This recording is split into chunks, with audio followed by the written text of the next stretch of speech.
ఒక simple touch అనేది పేషెంట్కి ఎంత ఇంపార్టెంటో ఇవాళ మనం తెలుసుకుందాం. అసలు టచ్ చేస్తే ఏమవుతుంది?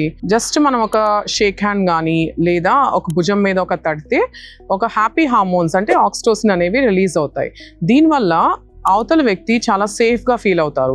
సడన్గా వాళ్ళకి ఒక ఎనర్జీ లాగా వస్తుంది అనమాట. అంటే వాళ్ళ బ్రెయిన్లో ఒక న్యూరాన్స్ యాక్టివేట్ అయ్యి ఓకే సమ్వన్ నాకు హెల్ప్ ఉన్నారు, నాకు చాలా బాగా చూసుకుంటారు వీళ్ళు అనే ఒక సింపుల్ ఎలా అంటారు ఒక రిలీఫ్ లాంటిది వస్తుంది వాళ్ళకి. తరచుగా డెలివరీస్ చేస్తాం కదా, సో డెలివరీ చేసేటప్పుడు బేబీ చాలా ఏడుస్తారు కదా, వెంటనే మదర్ని ఆనుకోగానే సడన్గా ఆ ఏడుపు అనేది ఆపేస్తారు. So that is the mother's touch. ఇప్పుడు పిల్లలు ఉంటారు, స్కూల్కి వెళ్ళే ముందు జస్ట్ బస్ ఎక్కే ఒక నిమిషం ముందు వచ్చి గట్టిగా వాటేసుకొని వెళ్ళిపోతారు. ఈవెన్ స్కూల్ నుంచి రాగానే కూడా అమ్మ ఎక్కడుంది అని వెతుక్కొని వచ్చి వాటేసుకుంటారు.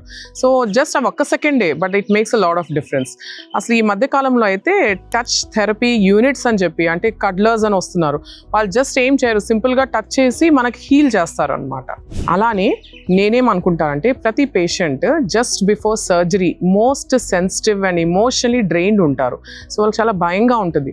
అప్పుడు ఒక సింపుల్ టచ్తో వాళ్ళకి చాలా ధైర్యాన్ని ఇస్తామన్నమాట. సో ఒక పడుకునే ముందు అండ్ ఇమ్మీడియట్లీ సర్జరీ రికవరీ అయిన తర్వాత ఒక్కసారి వెళ్ళి వాళ్ళని పలకరిస్తే వాళ్ళు చాలా హ్యాపీగా ఫీల్ అవుతారు.